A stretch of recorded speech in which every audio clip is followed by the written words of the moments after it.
Today we're popping some more popcorn, this time with a dash machine that looks very similar to the Stir Crazy machine I just reviewed. So as I'm unpacking this, right on top I see they've included an instruction manual / recipe guide booklet.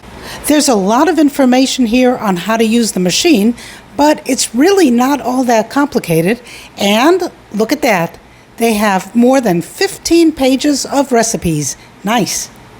Let's first have a look at the recipe section. Of course, there's buttered popcorn, a classic, caramel corn, white cheddar popcorn, movie munchies, popcorn trail mix, Rocky Road popcorn, that sounds interesting, Parmesan bacon popcorn, Buffalo Ranch popcorn, nutty sweet and salty popcorn crunch. Who knew there were so many ways to make popcorn? But today we're going to be making classic popcorn with just salt, and it's going to be crunchy and delicious. Here you can see the various parts of the popcorn maker. It's got an on-off switch, then a non-stick cooking surface that heats up really fast, a stirring rod, and a knob in the middle to unscrew the rod for cleaning. And then you have the bowl, which is vented at the top, and then a lid that doubles as a measuring cup.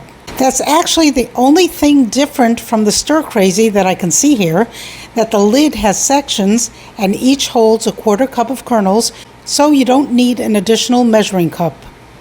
Oh, and the cord stores at the bottom of the machine, again, just like the Stir Crazy machine.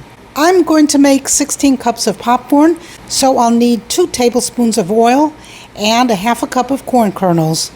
I'm leaving out the butter. If you use butter, just put a pat or 2 on top of the lid like this picture shows, and as the steam comes up through the vents, it will melt the butter and it will drip all over the popcorn. And look at that.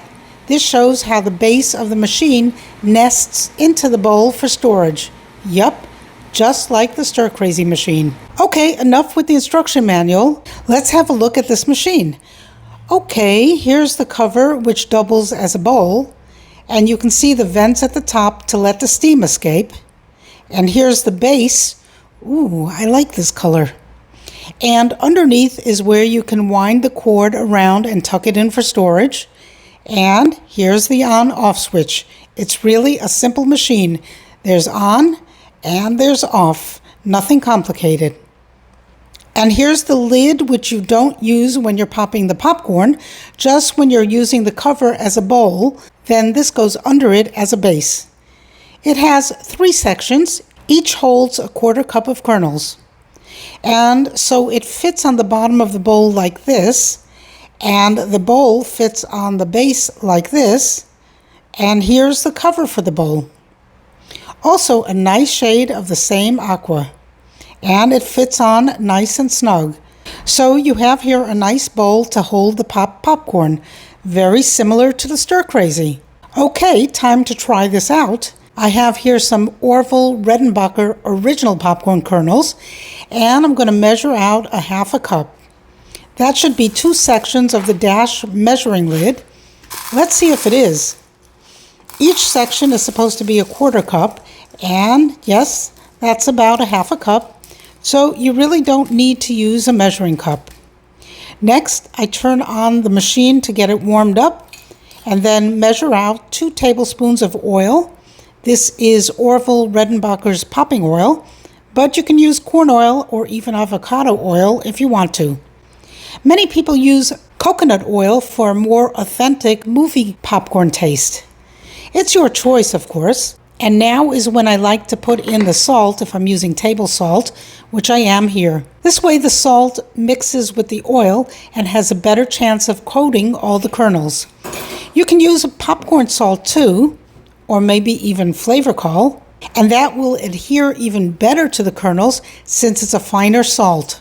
But here I'm using just plain table salt, a 1/4 teaspoon. But if you like it more salty, then use 1/2 teaspoon. You can always add more salt later. Okay, by now the heating plate should be hot, so it's time to dump in all the kernels. That's about a 1/2 cup. And now we wait. And you can see the stirring rod is doing a great job moving the kernels around, together with the salt and the oil. And the dome of the cover is starting to steam up, so we know it's getting hot in there.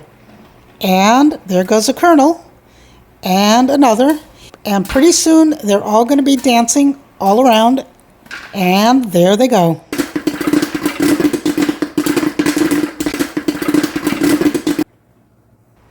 And once the popping slows down a bit, say to 1 or 2 seconds, don't wait until every last kernel is popped. Just turn it off, and now put the measuring cup lid on the cover and flip it over. And you can see how I burnt a few here because I let it go too long. So don't do that. You'll have a couple of kernels that didn't pop, but that's better than burning the popcorn. Anyway, this batch came out delicious. Just 1 or 2 half-burnt ones, not bad. And you can see there's a little salt and oil residue on the base, so to clean this up is simple. Just unscrew the stirring rod and then wipe out the base with a damp cloth, and it's clean and ready for the next batch. So how different is this from the Stir Crazy?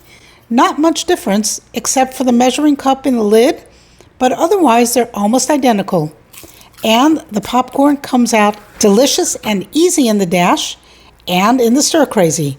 So it's up to you. If you want black, then you go with the Stir Crazy, and if you want white, then it's the Dash. But if you want red or blue, you can go with either. So either way, enjoy the smell of freshly popped popcorn and the taste. Bon appetit, and thanks for watching. Bye.